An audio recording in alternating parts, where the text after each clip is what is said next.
வணக்கம். கோவை நீலகிரி செய்திகளுக்காக செய்திகள் வாசிப்பது சரவணன். உதகையில் பலத்த காற்றுடன் பெய்து வரும் மழை காரணமாக கள்ளக்குறை பகுதியில் சாலையில் மரம் விழுந்ததால் போக்குவரத்து பாதிப்பு.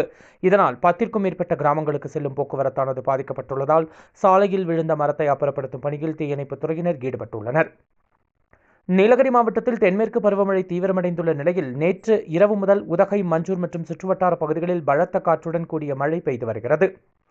இதனால் இயல்பு வாழ்க்கை பாதிக்கப்பட்டுள்ள நிலையில் நேற்று நள்ளிரவு முதல் கூடலூர், பந்தலூர் தாலுகா முழுவதும் கனமழை பெய்து வருகிறது.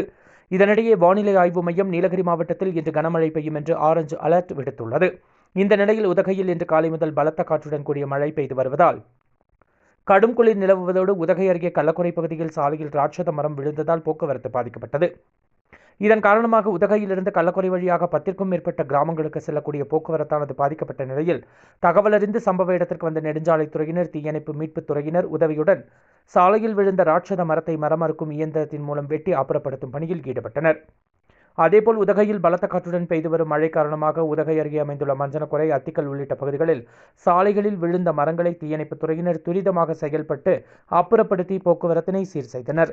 கோவை நீலகிரி செய்திகளுக்காக எமது சிறப்பு செய்தி ஆசிரியர் தமிழ் வெங்கடேசன்.